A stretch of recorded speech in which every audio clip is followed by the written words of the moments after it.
is this being true to myself? Mm-hmm. Is this the culture that I want to have? Is this what I envisioned this to be? Mm-hmm. Are these the people that I want to surround myself with? Mm-hmm. Are we going in the same fashion? Welcome to Agent Success Podcast. If you're a real estate agent looking to succeed in today's crazy market, well, you're in the right place. Each week, we talk with successful real estate agents willing to share their expert insights, trade secrets, and mindset that help them to succeed. There's no fluff, just straight to the point content that prioritizes one thing above all, your success. So without further ado, let's cut to the chase. Welcome to another episode of Cut to the Chase. I am your host, Tim Chase at agentsuccesspodcast.com. I have a very special guest with me today. She goes by the name of Treasure Davis. How are you, Treasure? I'm very well. Thank you for having me. See, this was very professional. I feel like we've started off quite professional. We have. Now, I've thought this through, and I thought most of the time I start off very boring, and so I want to give you a proper introduction. We just talked about getting you a pre-written introduction, so we're going to create one right now. Great. Okay, so just hold tight, okay? So I'm going to start, and you just sit back and listen, okay? Everybody, welcome. It is Treasure Davis. All right, everybody. Treasure Davis. Okay, all right. Thank you. Okay, everybody, calm down. Okay, there we go. Was that okay? That was very good. You probably lost some listeners, though. Okay, well, this is what typically happens with Tim when he walks in the room. Hey, everybody, it's Tim Chase.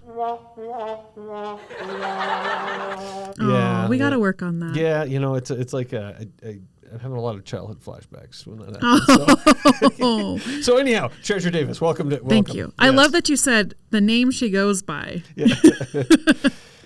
It's my legal name. It's your legal name. Born with it. Born, raised from day one. Day one. Okay, it wasn't just like, I'm feeling like a pirate's treasure. Right. It wasn't like I'm like, I think I'm going to go into real estate. Let me change my name. Yeah, it's like a ghost, right? Like a alias for a Harry Potter book. Right. It's like, let me go through middle school with the hardest name ever. Yeah. Yeah, well, I think it's a pretty cool name. Thank you. As you were thinking of the jokes that you would like to say about my name in middle school. You just flashed back to middle school. I just went to middle school. So, yeah, and I was like, okay. It's a lot of funny stuff you can say there, yeah. Heard it all. We'll cut it off right there. How's that sound? I would like to let you introduce yourself. Tell us where you work, how long you've been doing real estate. Now that we have a clear definition of your legal name, you don't have to go down that path, but anything additional. Yes. Great. So I'm native Colorado Springs. I was born in Colorado Springs, but grew up in Kansas City. Okay. Explains the fingernails. It does explain. And just so anybody who's listening, we hold those up. I think you have a camera somewhere. Yes, she has Kansas City Chiefs on there. They're beautiful. Yes. I mean, I feel excited just looking at them. They're fantastic. Yeah. Does this mean you're a Chiefs fan? Die hard. Really? Was this before or after Swift was involved? Well, I just let my mom in on a little secret. And a couple months ago, I told her, Mom, I used to skip school to go welcome the Chiefs home from their games. And she was like, there's some things I don't want to know. And I'm like, well, I just feel like you should know that. I've a deep-seated love for this team. And yeah, I've never... In high school. Yeah, okay. Just die hard. So... and it wasn't like to be a group or anything. It was just like I loved them so much. Yeah. Like they are just like our home team that I just love them. I probably should not have skipped school to go welcome them home. I would say that skipping school probably, if I was close to Bronco Stadium or the training facility, I would certainly 100% have done that. Yes. Yeah. What year did you graduate high school? 92. Okay. Yeah. A little bit older than you. A little bit, yeah. Yeah, you might be able Don't to say be it. my Don't. child. I'm not sure. No, I'm not. No. Not quite that far. Sisters, a couple years apart. Or, okay, it's a sister. But sibling. I'm a boy, but yeah. Hey, whatever. Listen, we don't profile here. It's a whole different thing. So she loves the Chiefs. We're not going to hold that against her. Please don't. And she's not a Taylor Swift groupie because she liked the Chiefs beforehand. She liked the Chiefs before Mahomes and before. She liked the Chiefs when they sucked for like 40 years. My whole life. Yeah, like about 40 years or so. They couldn't do a whole lot. So I always really enjoyed beating the Chiefs until about, I'd say, what about 5 years ago when Holmes got in the league, and then it just has not happened since then. He's dynamite. He is dynamite. Yeah, it's going to be after about the second game where they played Denver, and I thought to myself, man, we are going to have to deal with this guy for like 15 years. And he's a baby, so he's going to be around a long time. 26 or 28 or something like that. Yeah. So, well, hey, so anyway, you love the Chiefs. You grew up in Kansas City, born in Colorado Springs. Born in Colorado Springs, went to nursing school, graduated high school, came back to Colorado because my parents lived in Colorado. Okay. And ended up meeting my husband at 17. Was not the plan. Oh, yeah. And then I was like, I love Salida. We're going to live in Salida. That's Chaffee County, right? Chaffee County. Yeah, okay.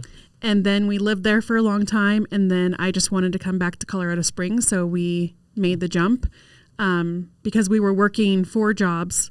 Yeah. I had a wedding business and did wedding planning, consulting, all of that. I also worked at the medium security male prison, which I'm sure you'll Buena Vista? Yes. Yeah, I have some friends there. Friends that I grew up in Canyon City. We have a mixed bag of criminal versus prison guards. Yeah. Good. That's a whole podcast all in itself. It's a whole upbringing, yes. Okay. It's good. All right, yeah. Okay. That explains a lot, actually. I have friends on both sides of the fence. Okay. So yeah. Good. Goods and bads. Good. So then we were there. We were working 4 jobs, killing ourselves to do hard work. We had a baby, and we decided. My father-in-law was selling real estate in Colorado Springs, and he always made it look so easy. He was always at the baseball games and hanging out, and I was like, why are we working 4 jobs and you're living the best life possible? Yeah.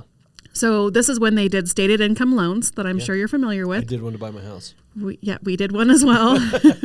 I would not recommend them. In the wrong hands, they can be dangerous. In the wrong hands. Yes. Yeah. And so we quit all of our jobs, moved to Colorado Springs, and started with no job as a brand new realtor in a city that I was born in but did not have ties. No sphere. No sphere. Wow. Holy smokes. And did you have a kid at that point? Or we had a 2-year-old. Oh my goodness. Wow. Yeah. Holy so cow. we left state benefits and pensions and paid time off and the good life for the idea of a dream. You know why you did this? It's because you skipped school in high school. You're like, I make questionable decisions about every 5 years. It's about time. So that's true. Yeah, How did you pick up on that? Just the connections. It's okay. It's making sense from a psychological standpoint. Okay, good. Oh, I didn't know I was like hooked up to one of those psychological tests. Exactly. It's actually through the earphone. Good. Well, it's going to start sizzling any minute then. So you moved to Colorado Springs, and did you join a team? Did you join? How did you get started? So I joined my father-in-law, and did he have his own company, or was it we worked for Century 21. Oh, the gold jacket. The golden jacket. Right, nice. And I loved my broker. Yeah. And he was doing network marketing. And so my father-in-law was like, I've made enough money. I don't need to sell real estate anymore. Yeah. And I was like, but wait, like I just moved here. We just moved here. Yeah. And I was like, well, that's okay. Like, I'll just start with your database. And he's like, I don't have one of those. Oh, people just call me. And I was like, oh no, we're in trouble. So I went to my broker and was like, okay, here we go. Tell me what to do. Tell me where to start. Yeah. I'll do, I'm not above it. And I started off doing for sale by owners and doing open houses for sale by owners that were never going to list with an agent. And I actually helped them get offers from doing the open houses on their houses. See, that was actually pretty groundbreaking. How long? What year was that? 2005. Okay, so that was groundbreaking in 2005. And the reason that I say that is people that would call for sale by owners just wanted to get their business, right? And then you do open houses. But I know some people now who do open houses for sale by owners, and it's not a common practice, but they are actually able to build their business using it. So you're ahead of the curve on that one. Well, that's good. It didn't feel ahead of the curve. Felt like a lot of work and. Absolutely. Yeah. And a lot of door knocking. Every single day, door knocking. Yeah. Just pounding the pavements, looking for business. And anytime I would get business, I would hold on to them for dear life and try to build a relationship. I actually still talk to my very first client that I had. Wow. Holy smokes. Wow. Because we developed a true relationship and a true bond. Yeah. As opposed to just being transactional, it was like, hey, I'm going to work on your behalf, and to do that, I have to know you. Correct. Wow. And so that's the way that I built this business, and that's the way that I've always been. Obviously, over the years, things have changed because now, the level of transactions has obviously increased, but the principle is still there. Yeah. And the want to do that is still there, and the desire is still there. So when people are like, well, I do a smaller amount of business because I want that, I'm like, so do I. Yeah. It's just looks a little different than it did in 2005. 2005, right. So when you started doing that, how long do you feel like it took you to feel like you were actually making headway? Right? Like, is it something that in a few months, in a few years, how long did it really make you? Well, I started in 2005, went through 2008, not necessarily knowing that it was a bad market because I didn't have anything to compare it to. Right. So I just went through the pieces of it. And we did a lot of relocation. So with Century 21, we had a lot of relocation business. We had USAA business. We had Lockheed Martin business. We had a lot of business. Did they have a relocation company within Century 21? Yeah. Okay. And so that was really great, but it all went back to what your reviews were and how well you took care of them if you got another appointment or another at bat. Yeah.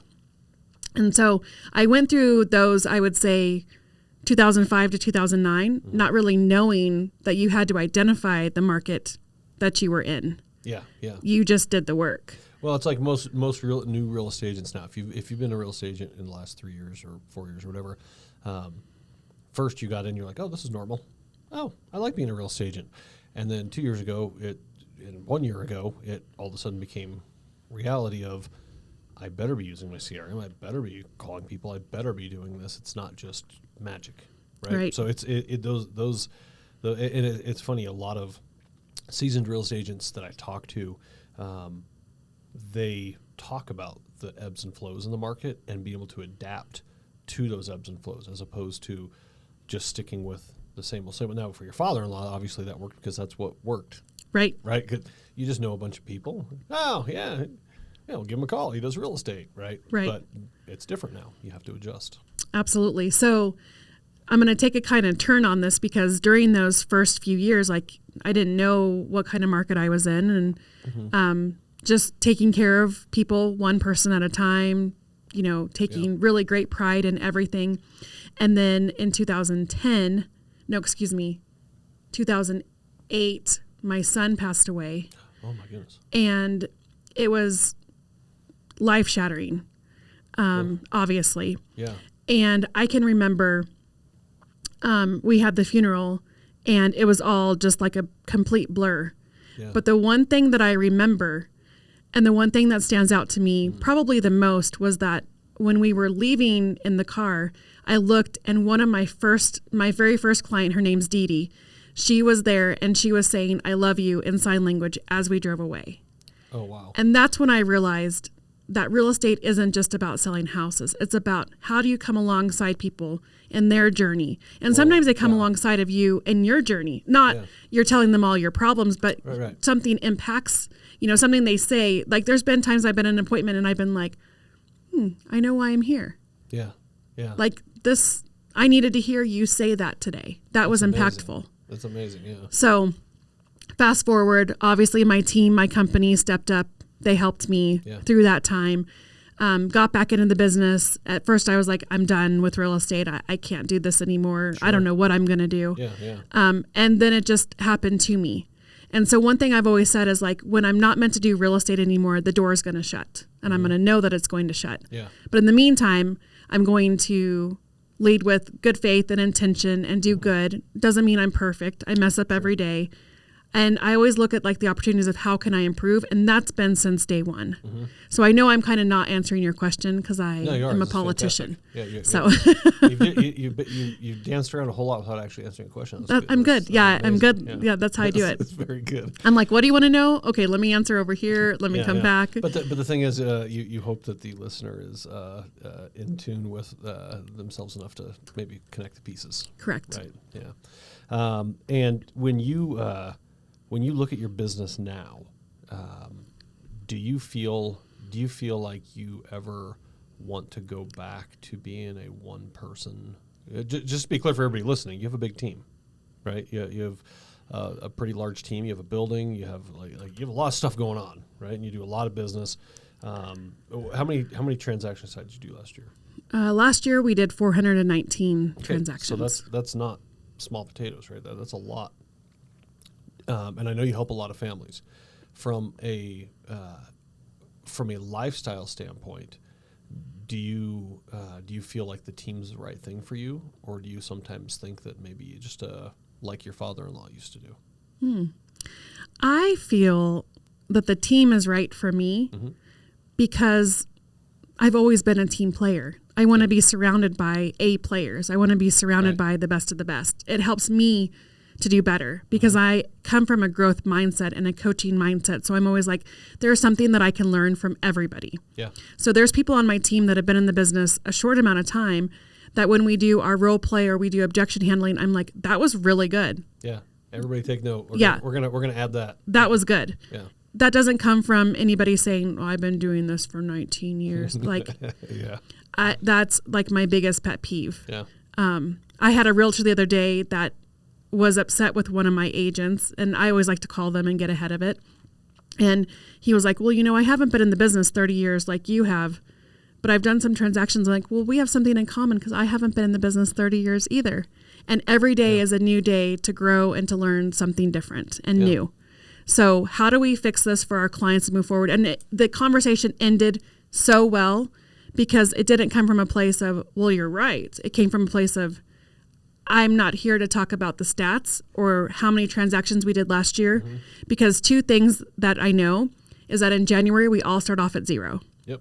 We're all in the same playing field. How many deals did you do this year? None. It's January 2nd. Exactly. Yep. And the other thing that I know is that the only deal that matters is the one that's on our, in our hands right now. Yeah. That's what matters. It doesn't matter what happened and what closed in the past because I knew and I know that I took the best care of them that I could. Yeah. What matters now is what's in my hands now. Yeah. The rest of it is closed and good, and if something comes up, we'll handle it. But I care about this deal. So dealing with a team then, that would be hard to, you can say that to them, but it would be difficult then to have your entire team have that same level of focus. That would be challenging. So I have a couple team questions for you. Okay. Number one is, how do you know when an agent should build a team? Is it how they do business or the number of transactions they're doing? What would determine when an agent should think about doing a team? That's a good question. I think an agent should build a team when they've leveraged themselves out so much that an assistant is not allowing them to leverage past that point. Okay. Because a good assistant will double your business. Okay. My first assistant is still with me. Really? And obviously, we've done great things together. And she will tell you, she'll be the first to tell you, Treasure hired me to work 15 hours a week. Yeah. And I did. And then as soon as she came in, I was like, oh no, we're on to something here. 15 ain't going to cut. Yeah. I'm like, we're going to do this more and more and more. And now she's like, I'm going to retire in 2 years. And I'm like, are you sure? I don't see it in the near future. Yeah. But as far as profitability goes, for someone building a team, a lot of times they want to start off with an agent first. Mm-hmm. I think that, in my opinion, starting off with a good admin, someone that can help with the details and to know when you're walking in a building. Yeah. like today, where's Treasure? She'll be there in about 42 seconds. I think that's where you really leverage, and you can still have that personal touch with your clients, and you can still have great profitability and do good work. As opposed to saying, hey, I've always dreamed of having a team. I'm going to go get a buyer's agent and a listing agent, and then I'm going to be the rainmaker. Instead, say, hey, let's get an admin person to make sure that I'm crushing on all my calls, all my follow-ups, all of my appointments. My contracts are just rock solid, and you get that down. They free you up to allow you to do your thing, and then from there start building. Yes. Is that more? Yes, Okay. and that's how I built mine. I brought on a great admin first. A year later, I brought on my first agent who's still with me 11 years in. Well, you don't get rid of people easy, do you? Not the good ones. They don't get rid of you. They probably try to get rid of me. Nah, I'm not going to let that happen. So what about team structure then? So I know, there's 100 different ways to structure a team. Do you guys have specific buying agent, listing agents? It's just everybody does everything. Everybody does everything. Okay, yeah. Because we want them to hear for the opportunities. If they're just focused on the buy side, then they miss the opportunity to say, do you also have a home to sell? Yeah. Wait, where are you moving to? Maybe we can connect you. The only thing they're focused on is, I'm going to help you buy, I'm going to help you buy. Correct. Yeah, I don't care what Sally does. She's the listing agent. I'm here to help you buy the house, right?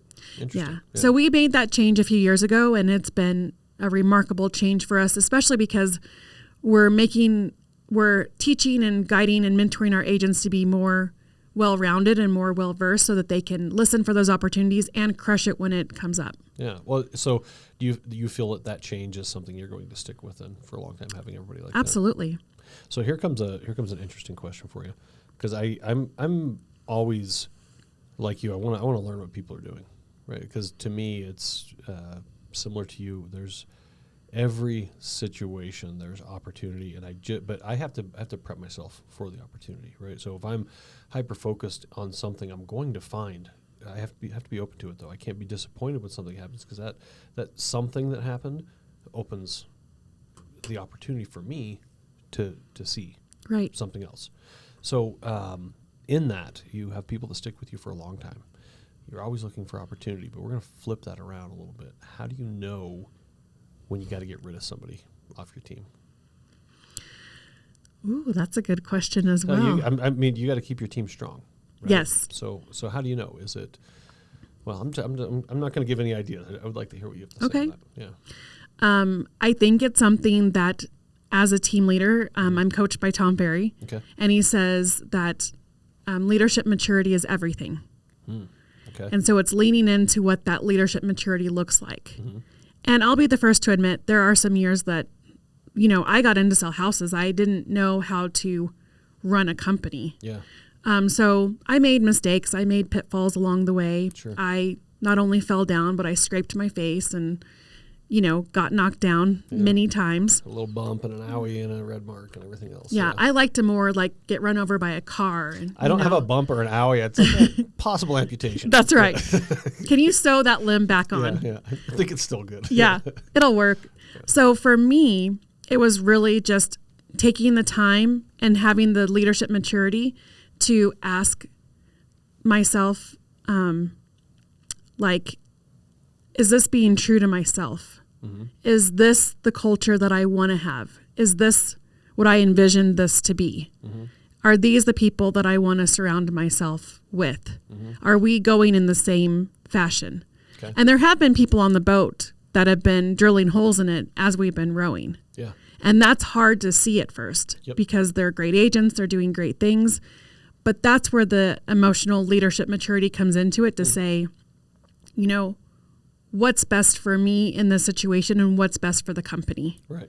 And that's a lot easier to say than to actually do. It's very difficult to do, especially when you like the person. Absolutely. And you're like, okay, you're doing good, but can you plug that hole? Why are you drilling that hole? Plug that hole. And everybody else is rowing, and you got somebody with a bucket trying to take the water out, and it can get very challenging. So that's dealing with personality. What about production? Do you weigh production in on if somebody should stay on your team or not? No. No, you don't. Interesting. Okay. No. Because it's more who it is, not how they do. Right. Okay. We have the opportunities for us to take, we have the playbook to take a brand new agent and get them to selling 40, 50 houses a year. Okay. We know how to do that very well. Okay. What they do with after they learn that is up to them. Yeah. They have the opportunity to win or fail. Correct. Right. That's on them. Okay. We have the playbook though, so we know it's been tried and true over a decade. Yeah. Like we know how to plug this in and help build and mentor great agents. Like Sure. the agents that have been on our team that have left, they're great agents. Yeah.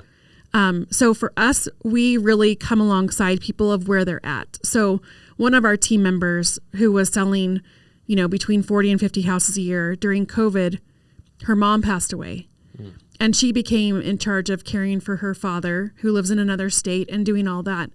In what world would we ask her to leave our team because she didn't have production numbers? Yeah. We wouldn't. Yeah. And something that I think a lot of people forget is like, I raised my children on this team. Yeah. Like they were 2 and not born. Yeah. So they've grown up in this business. So I've been a working mom since day one. Yeah. And Leanne on my team has had, 2 children as an agent on the team. So we are working moms. We know that there's sometimes balance and struggle and things we have to work through. So it's never been just about the numbers. The numbers, right. It's more the person and not the numbers. And they set their goal of what they want to accomplish. So we don't set it for them. Somebody says, hey, look, I got life going on. I only want to do 12 deals this year. That's okay. Then here's the actions to get to 12 Correct. deals. Okay. How do we lean into you to help you achieve that and still have a work-life balance? Because that's something we all want, especially now after COVID more than anything. Yeah. We all want that work-life balance more than ever. It's it's very important. I struggle with that myself. Me too. That's another podcast. That's a whole, dude. That's a series of podcasts. The struggles, because I can say all the key words and I can say all of the great sentences and all the philosophies and everything that you're supposed to be doing, but the actual implementation of making sure you are like when you go home, you like I don't know how to shut it off actually. Like I just like the switch isn't there. The electrician hid it behind a door somewhere. I don't know where the dang switch is. I can't shut it off. I was driving around the other day after work. We were going to go pick up some dinner. And in my head, I didn't admit this to anybody in the car, but in my head, I was like, hey, don't mention anything. Mention nothing about work. Don't mention anything about any transaction. Don't mention anything about any client or idea or marketing. Like, just try not to.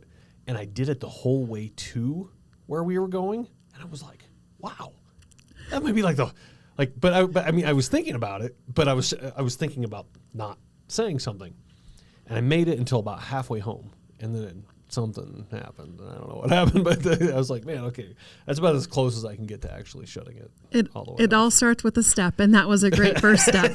I think the first step is admitting that there's. Okay, so that was the second step. You're right. That was I did the admitting part, and I'd say we're 2 steps in. Yeah. 2 steps in. I just need to stick with that, and then I need to figure out where the heck the rest of the steps are. So, yes, shutting it off is very difficult for me. I want to get into a few nuts and bolts of how you operate. Is that okay? Absolutely. Okay. So, and here's another weird thing that anybody listening here may or may not grasp. When you deal with a true, like, seasoned, confident, and legit agent, everyone I have on here doesn't hesitate to share. And I find that remarkable because when you get the entry tiers of agents, they always think that they have some sort of golden ticket that nobody else is, that nobody else, like, this is my secret, right? Well, no, look, you can have this plan and 99% of people are not going to follow what you do. Like we just talked about not being able to turn it off. I don't know where that dang switch is to turn it off. They're probably not going to out hustle treasure, right? But being able to share and be able to show what's there, I think, is very valuable to especially local agents. So absolutely. So there's two questions I have on there. Well, actually, it's going to lead to more. I'm going to start with the first question. We can only do 2. Okay. No, I'm kidding. How do you deal with a pit bull agent? And what I mean by pit bull agent, an agent on the other side who, the kind I'm talking about, who likes to talk fast, a little aggressive, and be like, get it done, or my clients will never do that. Don't even ask me for a concession, right? Whatever. And they're like, it's like they're in court fighting for like something that they, I don't know, they're all passionate about it. But it's rarely in anybody's benefit. You got that agent on the other side. How do you deal with that? This just happened yesterday. 400 transactions is bound to happen. So, yeah. Well, for the record, I don't do 400. Right. The team. The right. team does Yes, 400. Yes. I'm probably between 30 and 40. Yeah. I used to do 120 a year myself. And you almost died. Probably. Almost died. Yeah. I'm still here. They sewed my amputated limb back on. Yes. So now that's prosthetics. The fingers are a little weird, but yeah. Yeah, but as long as they say Chiefs, we're good. Okay, let's continue. So this actually just happened yesterday, so it's very timely and relevant. Okay. And it all comes down to emotional maturity, and I will tell you that 75% of the time I handle it really well. It's a good number. And 25% of the time I hang up and I'm like, I could have done better. Yeah. This was one of those cases where I hung up and I'm like, I probably could have handled that a little bit differently. Yeah. But I think it's when I get caught off guard. Like Mm-hmm. in this instance, like everything had been smooth. Yeah. We hadn't amended anything. We went in with a great offer. Inspection was great. Appraisal was great. It came down to the final walkthrough. And I asked if there was a manual because I couldn't turn on the range stove. Yeah. And it got sideways. And I think I was taken off guard by, this is a normal question. Yeah. Like this is. And the response was a little threw you off. The response was like, I literally said, "Are you kidding?" Like I thought it was a joke because you have noticed I like to banter a little bit. Yeah. I like to, give a hard time, get a hard time. Yeah. And so I was like, oh my gosh, like I was kind of taken aback by that. And so looking back on it, there's some things that I wish, but at the end of the day, I think the thing that frustrates me is when people are like, well, I feel, and I'm like, who's I? Yeah. You're not in this transaction. Yeah. This is between our buyers and our sellers. Like, what do they feel? What do they want to have happen? Of course, we advise them. Yeah. But it's at the end of the day, it's their home. It's, and so I was kind of taken back by, well, I think, and I'm like, ooh. You can think what you want, but how do I get the thing on? Right. And fast forward to this morning. Yeah. Everything's great. It's on track. Everything's good. So you don't hold on to it. No, you can't hold on to it. Yeah. There's no grudges. There's no, it's like, okay, we had a moment. Yeah. Our clients don't know about it. We had a moment. Let's move forward. Yeah. How do we get this done? But I think that a lot of times people want to make it about them. Yeah. Because there's an underlying situation in their background. Like maybe they need this commission check. Yeah. Which I'm not downplaying. I've been there too. Yeah. But it's not a great place to be. It's you act different. You do. Yeah. And so taking that in, like, there's always more to the story. I'm always like, there's always more to the story. What they're telling you, there's always more to the story. My team will tell you, like, I'm like, there's always more to the story. They're like, Treasurer's going to say there's always. So I'm like, what they say and what is actually happening, like, we have to, like, listen for what's not being said so that we can come from a place of, like, understanding, because we want them to understand us as much as we want to understand them. So if somebody flips you off in traffic, you say to your kids, there's more to the story. There's more to the story. And don't flip back off because Colorado Springs drivers are aggressive. We're like, just let them go. Okay. There's more to the story. There's more to the story. They're having a really bad day, or maybe they're just a horrible person. I don't know. But either way. But I'm always like, there's been a time where maybe I drove crazy because I had an emergency to get to, and I maybe drove a little aggressive, but I prefer to be the little old lady. I'm with you. I get passed regularly. I used to drive very fast, and then I now really fast car, and then I started driving really slow. That's what I did too. I just I don't know why. Because I'm like, they're looking for me now. Just now I'm just like in fact, what makes me most nervous is when somebody tries to get really fast behind me. I'm like, come on, man, just go around me. Or when they pull up to race, and I'm like, there's no racing here, sir. I know. What's the point? Yeah. What's going to happen here? So with your team, do you have weekly meetings? How do you stay as a team? Yeah. So we used to have a lot of, like, requirements or standards and things that we expected of each other. It was all led from internally. Yeah. Now we have a Tuesday sales meeting, and then Tuesday we have a team meeting, and then we'll go caravan one of our properties because we want to know the inventory. What do you mean caravan? Everybody hops in a van and go, or y'all follow each other to one of the listings? Or, okay. One listings that just came up, so we can give feedback. We can see if we have a buyer. We can put it on social. Oh, that's interesting. How many people show up to those on your team? We try for everybody if they're available. Okay. So I would say usually there's a couple people that are gone. So let's just say between 10 and 13. Okay. Because there's 15 of us agents now. Yeah.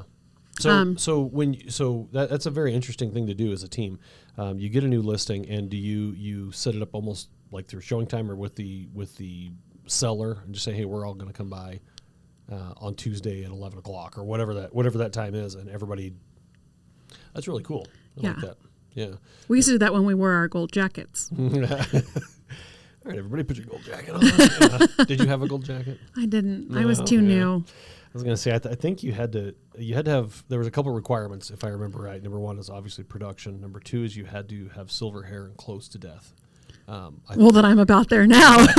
You got a ways to go. So when you looked at my questions that I had on here, you pointed one out that you wanted me to, that you were like, oh, this should be the first one. I'm going to ask that, and we're going to go down that path, and you can be as kind and loving or not as you care for. So here's a question. If you could be a loan officer for 1 week, what would you do differently?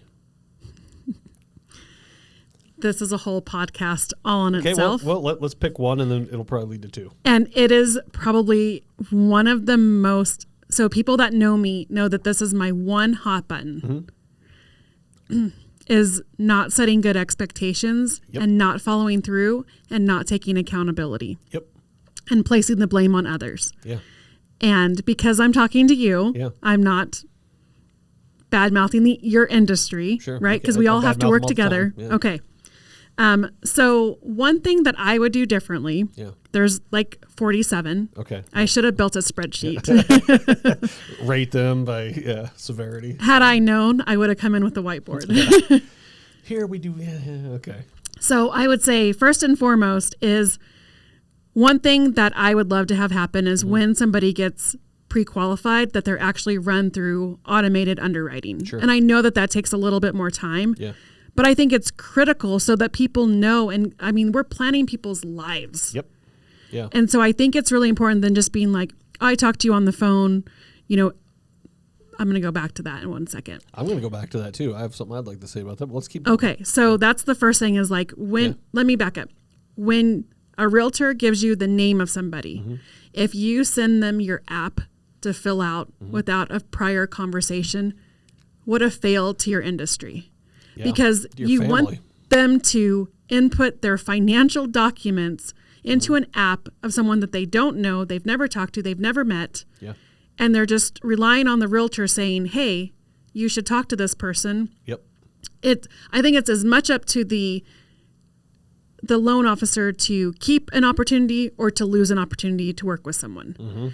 And we've spent sometimes months and years I was gonna say, you could be building this for a year. Yeah, like showing them homes. Like we know so much stuff about them. Yeah. And a lot of times they're like, well, did you ask them about their credit? Well, we gather information, we talk to them, but that doesn't mean that they, first of all, know. Yeah. And second of all, they may not feel comfortable telling us because they might feel that we're getting to be on a friend level. Yeah, yeah. And they don't, like, you don't talk about money or politics. Exactly. I don't want to mention that stuff to you. Right. Yeah. So I think having someone that you can trust on the other side that's going to ask those hard-hitting questions that I know are coming my way soon. Yeah. But I think having a conversation and then getting from them, like, do you prefer to meet in person? Yep. Do you prefer to meet over the phone? Do you prefer to meet via Zoom? Do you want to fill out my app? What's best for you? Absolutely. Yeah. I feel like that's like 101. It really should be. And part of that is I don't think when you send somebody just your online app, which I I have a hard time doing it. I mean, it's lovely when it shows up in your email. And you're like, oh, look at that. I got it. Oh, nice. A vast majority of the people that come through, I talk to ahead of time, and the reason why is like I can get so much more. Like I can explain to you, and I can give you information, and I know what your goals and how am I supposed to deliver to you if I just have raw data? Then at that point, what's the point of having a loan officer? Just have a machine do it for you. Which is why in Colorado Springs, I think we're really great at saying use a local lender. Yeah. Oh, this Springs is fantastic. We're Denver's terrible at it. We're like, use a local lender. Yeah. Because reputation matters in this town, and having somebody that you can have a face-to-face conversation if you need to, it matters. Yeah. And so having someone that's available on the weekends, because that's when we're showing houses, selling houses, writing contracts, doing pre-qualifications, knowing if we're going to ask for seller concessions, how much to ask, having someone show up to the closing. Oh, well, groundbreaking. Yeah. I know. I'm really... You're asking a lot here. I know. Watch out. Really pushing the envelope. And I think that it's like when we set that closing date, this is where my pet peeve comes into. Yeah. When we set that closing date, we're all on the same page that that's the date. Yep. If not sooner. Right? We're not coming into the closing table screaming. Yeah. Like with our hair off, which that obviously changed a few years ago with the disclosure, 3 days before. But it's still, now they're getting workarounds. They've completely worked around it. They've worked around it. It doesn't even matter anymore. Right. Yeah. But it did for a minute. It did I would say for like 2 years, or maybe even a little bit longer than that. It was a big deal. And I was really thrilled. I was like, wow, we are going to know everything 3 days ahead of time. And now CDs go out 2 days after application just to check the box. Right. Like the spirit of that rule was great, but they left so many little loopholes that nobody. Yeah, it doesn't even matter anymore. Right. Everybody has a workaround. So it's like when it comes time for that closing date, and we're all counting on that closing date, and our clients have planned movers and delivery people and carpet cleaners and locksmiths, and their kids are excited, and then you're like, oh, we're going to move that one day. It's like, do you know what one day does to people? You might as well move it a week. And the chain reaction of that. Yes. It's selling another house somebody else is buying, and they have a contingent sale to buy it. So, and that's in Missouri, right? Like, we're 4 transactions down at this point. And then it's weird. Like sometimes the loan officers, like they lose their phones. They fall into rivers. Like they just become unreachable. I was like, wait, what are you talking about? They lose their phones. Yeah, they lose them. They burn. I don't know. Yeah. They just become unreachable. And you're like, I need you to lean in right now and help us fix this. Like we're a team. Yep. And they're just MIA. I'm going to touch on a couple things really quickly, just because I feel well qualified to talk crap about loan officers. So, well, I don't want to talk crap about them. I do. Okay. So there's a couple quick things. So I've had, we have a team here. We've had a team at 719, but our team rotates as well. Like some people have stuck with us from day one, and other people, they come and go. And one thing is, I learned, and this is where opportunity comes in, right? I learned that not everybody has the same work ethic as I do. Not everybody has the same standards that I do. And I got sideswiped multiple times because, I don't learn real fast. Like sometimes I don't either. Let's just be honest. Sometimes I'm a slow learner. After somebody had either left or even when they're here, and I just had some blinders on to thinking they were wonderful, how they handled things, where they weren't communicating, they weren't giving information, they weren't setting expectations. And there's 2 things that I'm going to mention with this. Number one is, I don't know if you remember, you called me about 4 years ago, and you said, Tim, this is Treasure. We have a transaction with one of your loan officers, and it's not going great. I said, whoa. And here's a couple reasons I remember this, because I don't get those calls very often. I get those calls like once every 2 years, right? So it's very rare. Is that why I'm on this podcast? Am I being roasted? Now you're going to get your answer. I remember because I was actually in the King Soopers parking lot. Oh, good. You remember where? Yeah, I do, yeah. Oh, good. King Soopers on Centennial. So I was in the King Soopers parking lot, and you called, and I thought, first off, okay, you weren't the realtor. Somebody on your team was. And you were calling me, and I thought to myself, wow, she really is helping her agents, and she takes her stuff very seriously. This is super cool, right? I kind of like this.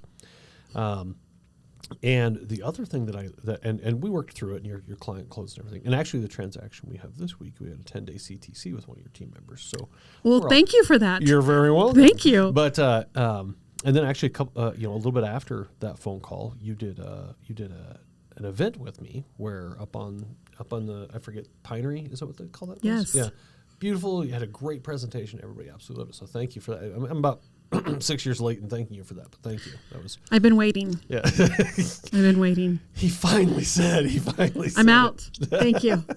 But here's what I learned from little situations like when you called me, is there has to be a level of accountability. So if you look at, we have all of our business cards. Every email signature has our direct line to the loan officer, but then the direct line to the office. So if you ever, like I told everybody, if you ever are in a situation where you're not communicating, our direct number's on everything. Like, they're going to call, and we are going to get it figured out. And ever since I started doing stuff like that, and just the transparency of, I'm not just going to give you information, I'm going to give information to everybody in the transaction, because I can't rely on this pit bull agent to properly relay the information to treasurer and her team. So I'm going to be very transparent of things that I can, reasonably be transparent about.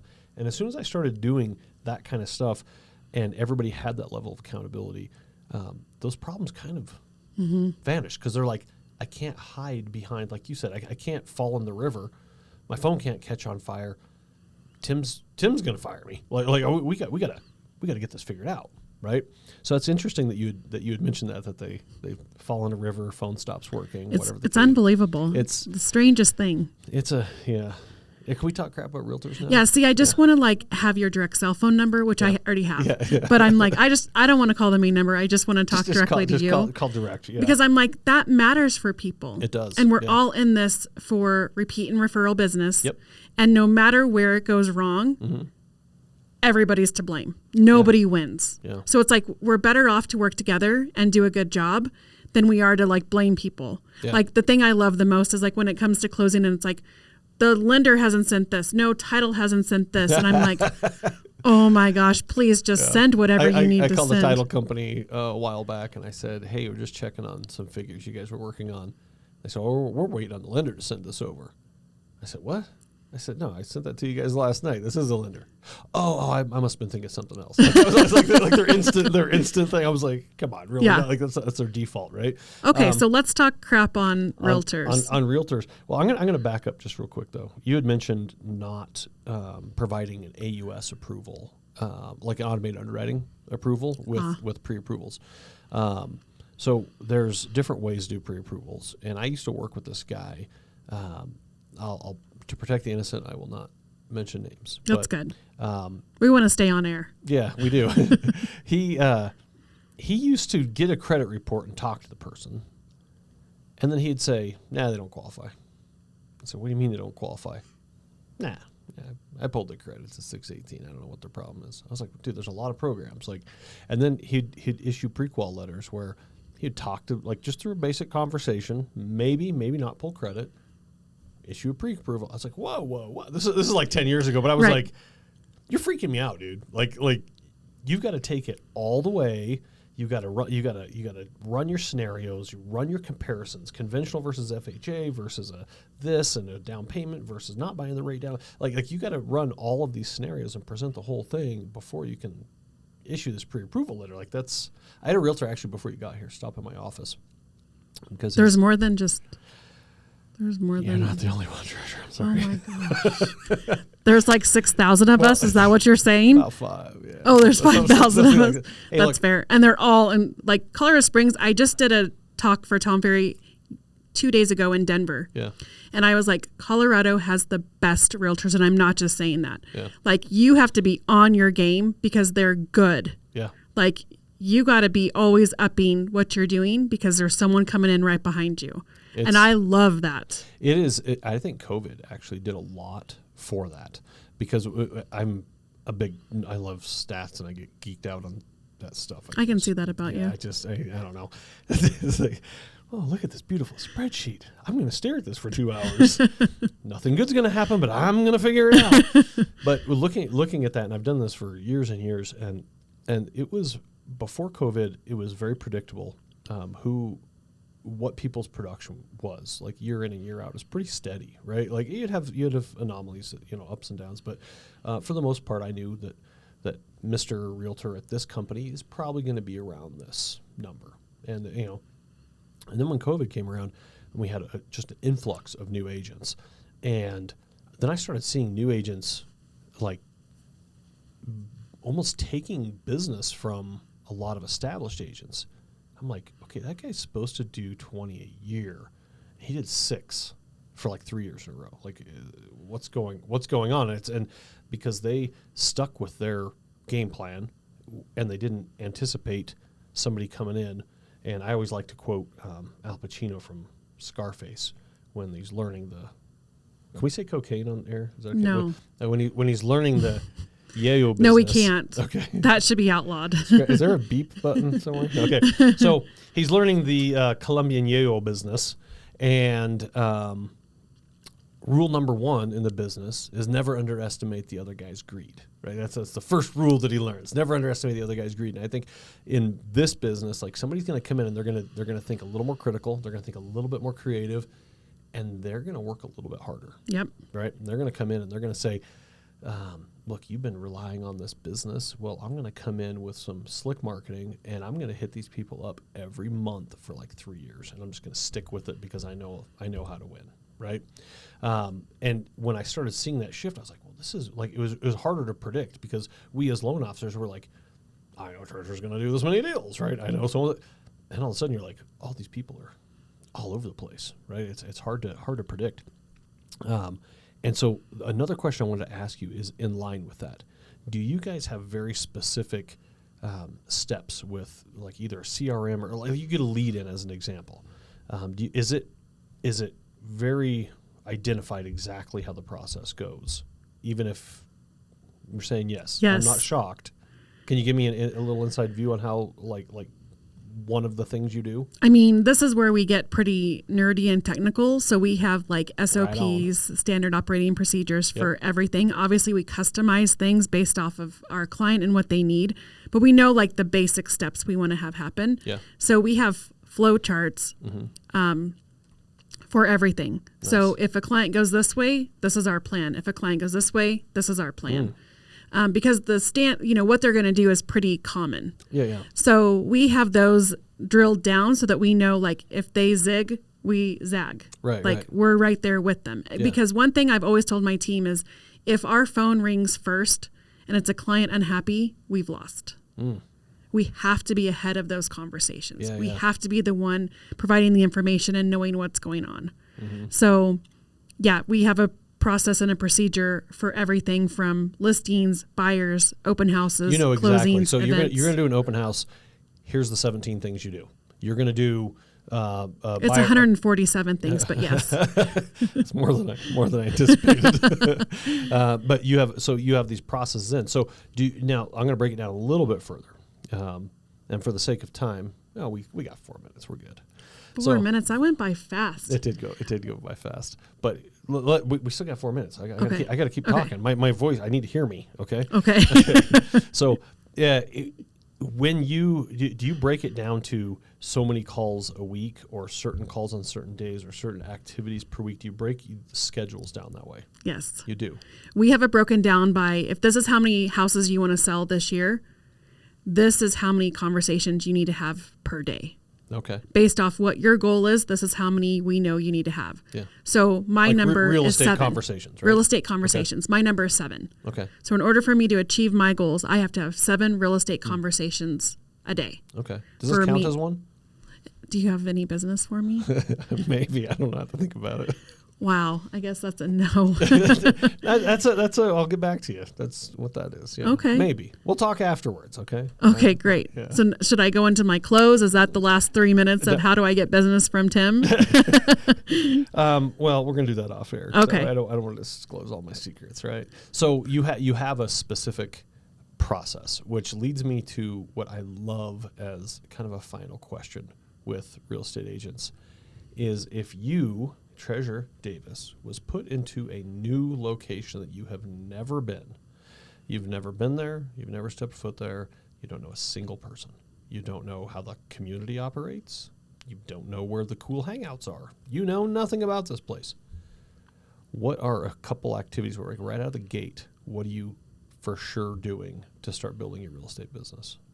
Well, one, that I've always had a coach. Okay. I've always had a real estate coach. Okay. So you would do that in a new area?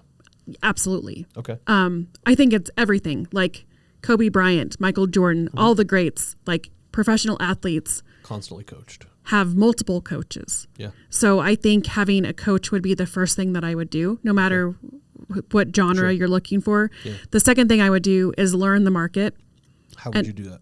I would, for one, I would look at the MLS. I'd study the hot sheets. I'd drive around. I'd look on Facebook. I'd ask in like the Facebook groups of like, what's going on? Where should I know? And so you'd learn the community, like this, like Benning Lewis Ranch versus Manitou. Two entirely different areas that are 15 minutes apart. Correct. Right? And that's what you do. And know, like, what do you get for the money? Like, educate myself on what's going on. Because if someone comes to you and says, I want to buy a house and I want new construction for, $500,000, I'm probably not going to take them to Manitou. Yeah. Right. I mean, I'm probably going to take them to Banning, for example. Yeah.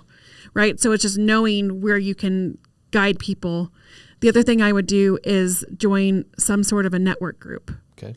Like a BNI type thing or something like that? Or like for me, when I had young babies, I joined like a mom and me group. Okay. Because I started building my demographic farm. That's more what I was really looking for, specific action, and that. So you're getting into a community almost, right? To where it's like the mom and me. I don't actually know what that is. I've never been a mom. I don't think I'd be a very good one. So all kinds of I thoughts. was gonna say so many things, but I think thankfully my mouth stopped. Yeah, it was what your brain like. So that's a good answer, and that's something that I think a lot of people have a hard time with is let's surround ourselves with things that are like us. Let's get into a networking group. Let's get into whether it's your church or your kid's school or an Army's Wives group or whatever it is, and be active in those. And do it from an authentic point of view. You don't do it because you want the business. Do it because you believe in the cause, because the rest of it follows. Yeah. Right. So then I would take it a step further and I would create a business plan, because that's something that realtors don't do a lot of. They don't treat it like an actual business. Yeah. So I'd build a business plan and say, okay, this is how many transactions that I want to complete this year. And then back that up to, well, what do I like to do? Like I door knocked, I did for sale by owners, I did cold calls. Like that landscape is changing and people don't like to do that. They're like, I like to make videos on social media. Yeah. Well, great. How do we translate that into actual business? Yeah. How do we build a plan so that if you do like to just post videos on social media, how do we have that equate to business? Right. What does that look like? So taking, 3 to 5 lead sources that you want to do, that you're going to actively do, and how do we break that down? Yeah. Because if you just say, like for me, I'm really active in my farm. Yeah. So if you're just like, well, I'm going to send, one postcard a month, you're not going to do good. Like what's an actual plan? And getting with your broker or your coach or someone that you know and trust that can help you build those plans is fantastic. And Treasure, I feel like that answer it goes so much deeper than, like, I think you have so many more layers that you would dig down in that, down, like you said, down specific to how many phone calls or how many conversations do I have. Like though I think that business plan would be all encompassing. And unfortunately, we don't have time for the entire business plan. Wow.